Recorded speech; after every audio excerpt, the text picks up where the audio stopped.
Didn't catch every minute of MLS Week 10? Here are some crib notes. Barco off the mark as Atlanta roll on Ding Dong. MLS has a new frontrunner. Now roaring along on an 8-game, 7-0-1 unbeaten streak since their opening day humbling in Houston, Atlanta United defeated the Chicago Fire 2-1 at Toyota Park. Much hyped newcomer Ezequiel Barco scoring his first MLS goal with a coldly clinical finish. That win, combined with New York City FC's brutal NY Derby loss to the New York Red Bulls, puts the Five Stripes alone atop the overall league standings on 22 points from their first 9 games. And that makes Wednesday's date with Sporting KC at Mercedes-Benz Stadium a top-of-the-table clash between the East and West leaders. 7:30 p.m. Eastern Time, ESPN, full TV and streaming info. Down and out in Harrison. Speaking of NYCFC, well, maybe it's better to say less. Heretofore the class of the league, the blue half of Gotham looked woefully uninspired in the 4-0 thrashing at Red Bull Arena, coach Patrick Vieira saying afterwards, "If I had a chance to change all the 10 players on the field, I would have." At halftime, not only have NYC slid into second place in the East, they've been just about reeled in by Orlando City SC, who've won 6 straight and now sit just 1 point back of the Bronx squad while carrying a higher points per game yield.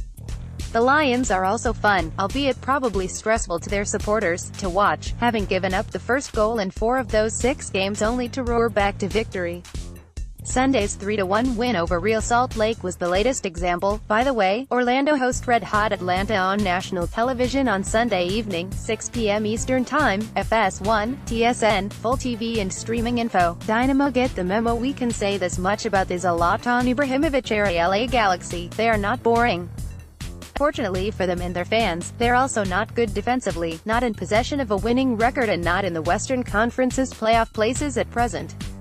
Their latest barnburner unfolded in Houston, where the Galaxy fell behind twice, resourcefully hauled themselves level twice, then conceded a 90th-minute winner via the head of Dynamo homegrown Memo Rodriguez to spark bedlam at BBVA Compass Stadium. "We can either wake up, or continue like this," said Ibra post-game, "but if we continue like this, we don't want the same objective, we don't want to win." Questions in Cascadia thanks to a moment of magic from the one and only Diego Valeri. The Portland Timbers dug out a 1-0 win at San Jose. The Earthquakes are in big trouble, by the way, winless since opening day and carrying the worst points per game average in MLS at present. But Seattle and Vancouver were the picture of frustration on Saturday, both shut out by their opponents despite enjoying a numerical advantage for more than half the game. The Sounders' 0-0 home draw with Columbus was probably more galling, based on the boos that rang out after the final whistle at CenturyLink Field. Seattle stayed in last place, with the fewest goals scored in the league.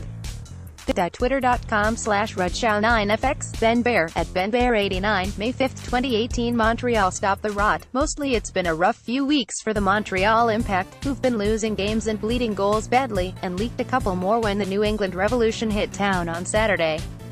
Thankfully for the Impact, it was already 4-0 to the hosts when they did.